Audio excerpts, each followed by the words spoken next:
नमस्कार दोस्तों, genius glimpse में आपका स्वागत है। दोस्तों, आज की वीडियो में हम देखने वाले हैं टॉप 25 बायोलॉजी जीके के ऐसे एमसीक्यू जो परीक्षा के लिए बहुत ही इम्पोर्टेंट होने वाले हैं। तो आप वीडियो शुरू से लेकर आखिर तक पूरा देखिएगा, एक भी सवाल छूटना नहीं चाहिए। अगर आप चैनल पर नए हैं तो प्लीज़ सब्सक्राइब कीजिए और ऐसी नई वीडियो के नोटिफिकेशन के लिए बेल आइकन को भी ज़रूर दबाइए। तो बिना देरी करे शुरू कर लेते हैं। पहला सवाल है, चाय में लाल रस्ट रोग किसके कारण होता है? ऑप्शन आ जाते हैं विषाणु, जीवाणु, हरे शैवाल या कवक। तो लाल रस्ट रोग होता है दोस्तों हरे शैवाल के कारण, यानी कि ऑप्शन सी इस प्रश्न का सही उत्तर है। अगला सवाल आता है, नींबू का कैंकर रोग किसके कारण होता है? जीवाणु, विषाणु, शैवाल या कवक। कैंकर रोग होता है दोस्तों जीवाणुओं के कारण, यानी कि ऑप्शन ए दूसरे प्रश्न का सही उत्तर है। अगला सवाल आता है, मिलीबग किस फसल से संबंधित है? मूंगफल, सरसों, गन्ना या ज्वार। मिलीबग संबंधित है दोस्तों सरसों से, यानी कि ऑप्शन बी इसका सही उत्तर है। अगला सवाल आता है, गेहूं से संबंधित रस्ट रोग पर कार्य करने वाले वैज्ञानिक हैं? केसी मेहता, डीडी पंत, बीरबल साहनी या इनमें से कोई नहीं। रस्ट रोग पर कार्य करने वाले वैज्ञानिक हैं दोस्तों केसी मेहता, यानी कि ऑप्शन ए चौथे प्रश्न का सही उत्तर है। अगला सवाल आता है, अग्निनीरजा रोग किससे संबंधित है? नारियल, नारंगी, सेब या अंगूर। ये रोग संबंधित है दोस्तों सेब से, यानी कि ऑप्शन सी इस प्रश्न का सही उत्तर है। अगला सवाल है, सिट्रस कैंकर है? नींबू का रस रोग, नींबू का प्रसिद्ध कीट, नींबू की एक प्रजाति या इनमें से कोई नहीं। सिट्रस कैंकर है दोस्तों नींबू का एक रोग, यानी कि ऑप्शन ए इस प्रश्न का सही उत्तर है। अगला सवाल है, आलू में ब्लैक हार्ट का कारक होता है? ऑक्सीजन की कमी, पोटेशियम की कमी से, बोरॉन की कमी से या तांबे की कमी से। ब्लैक हार्ट होता है दोस्तों ऑक्सीजन की कमी से, यानी कि ऑप्शन ए इस प्रश्न का सही उत्तर है। अगला सवाल आता है, पादपों में बना खाद्य पदार्थ पौधे के विभिन्न अंगों में किसके द्वारा पहुंचता है? ऑप्शन है फ्लोएम, कार्टेक्स, जाइलम या इनमें से कोई नहीं। इस प्रश्न का सही उत्तर है दोस्तों फ्लोएम, यानी कि ऑप्शन ए। अगला सवाल आता है, पादपों में जल तथा खनिज लवणों का संचालन किसके द्वारा होता है? फ्लोएम, जाइलम, कार्टेक्स या पित्त। इस प्रश्न का सही उत्तर है दोस्तों जाइलम के द्वारा होता है, यानी कि option B is the right answer. अगला सवाल आता है, डेसिबल किसे नापने के लिए प्रयोग में लाया जाता है? वायु के कण, पेशाब में शक्कर, वातावरण में ध्वनि या इनमें से कोई नहीं। डेसिबल नापने के काम आता है दोस्तों वातावरण में ध्वनि, यानी कि ऑप्शन सी इसका सही उत्तर है। अगला सवाल आता है, वंशागति के अध्ययन से संबंधित जीव विज्ञान की शाखा क्या है? अनुवांशिकी, शारीरिकी, कोशिका विज्ञान या इनमें से कोई नहीं।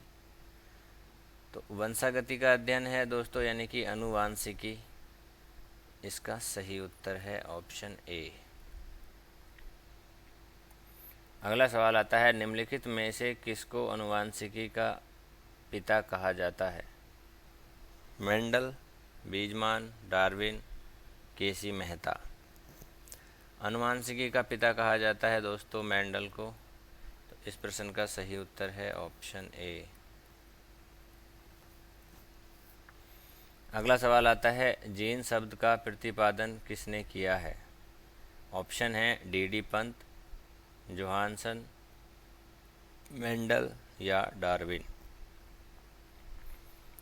इस प्रश्न का सही उत्तर है दोस्तों जोहानसन, यानी कि ऑप्शन बी। अगला सवाल आता है, जीन्स बने होते हैं आरएनए के, प्रोटीनों के, डीएनए के या डीएनए तथा आरएनए के? तो जीन्स बने होते हैं दोस्तों डीएनए के, यानी कि इस प्रश्न का सही उत्तर है ऑप्शन सी।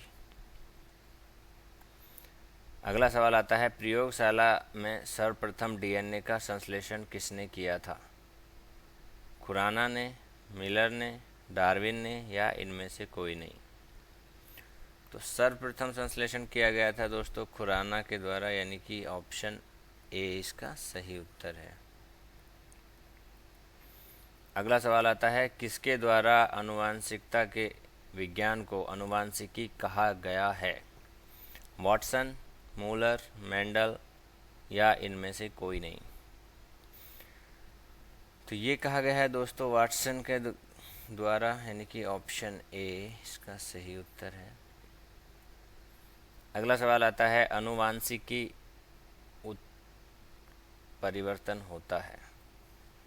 आनुवंशिकी उत्परिवर्तन होता है दोस्तों, ऑप्शन है क्रोमोसोम्स, राइबोसोम्स, आरएनए या इनमें से कोई नहीं?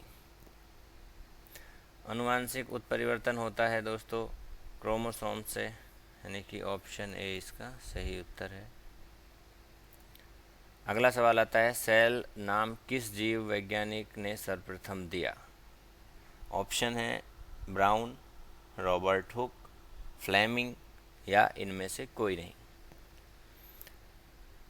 सेल नाम दिया था दोस्तों सबसे पहले रॉबर्ट हुक ने, तो इस प्रश्न का सही उत्तर है ऑप्शन बी। अगला सवाल आता है, कोशिका में प्रोटीन संश्लेषण कहाँ होता है? ऑप्शन आएंगे राइबोसोम में, सेंट्रोसोम में, गाल्जिकाय में या इनमें से कोई नहीं? कोशिका में प्रोटीन संश्लेषण होता है दोस्तों राइबोसोम में, यानी कि इस प्रश्न का सही उत्तर है ऑप्शन ए। अगला सवाल है, 80% से अधिक सेल में पाया जाने वाला पदार्थ क्या है? जल, खनिज, प्रोटीन या चर्बी? सेल में 80% से अधिक पाया जाता है दोस्तों, वो है जल, यानी कि ऑप्शन ए इस प्रश्न का सही उत्तर है। अगले सवाल पे चलते हैं, गाल्जिकाय का प्रमुख कार्य है। गाल्जिकाय का प्रमुख कार्य क्या है? ऑप्शन है पाचक रस उत्पन्न करना, स्रावी, श्रेवन, श्वसन या ये सभी? तो गाल्जिकाय का प्रमुख कार्य होता है दोस्तों स्रावी, यानी कि option B is the right answer. अगला सवाल आता है, किसकी उपस्थिति के कारण किसी पादप कोशिका और पशु कोशिका में अंतर पाया जाता है? ऑप्शन है कोशिका भित्ति, कोशिका कला, केंद्रक या इनमें से कोई नहीं? पादप कोशिका और पशु कोशिका में अंतर पाया जाता है दोस्तों कोशिका भित्ति के कारण, तो यानी कि इस प्रश्न का सही उत्तर हो जाएगा ऑप्शन ए। अगला सवाल आता है, कौन सा अंगक प्राय जंतु कोशिका में उपस्थित नहीं होता है? गाल्जिकाय, माइटोकॉन्ड्रिया, लवक या माइटोकॉन्ड्रिया और लवक? जंतु कोशिका में उपस्थित नहीं होता है दोस्तों, वो है लवक, यानी कि option C is the right answer.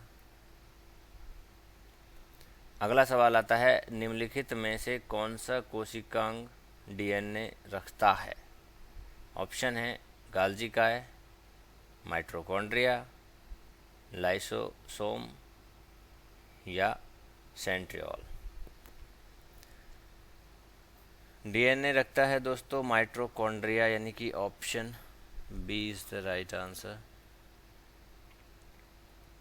अगला सवाल आता है, कोशिका व आणविक जीव विज्ञान केंद्र कहाँ स्थित है? हैदराबाद में, मुंबई में, कोलकाता में या इनमें से कोई नहीं? तो ये केंद्र स्थित है दोस्तों हैदराबाद में, यानी कि ऑप्शन ए इस प्रश्न का सही उत्तर है। आशा है दोस्तों वीडियो आपको पसंद आया होगा, तो प्लीज़ लाइक और शेयर ज़रूर करें और ऐसी नई वीडियो के नोटिफिकेशन के लिए बेल आइकन को भी ज़रूर दबाएं। और अगर आपने चैनल अभी सब्सक्राइब नहीं किया है तो प्लीज़ सब्सक्राइब कर लीजिए। धन्यवाद दोस्तों।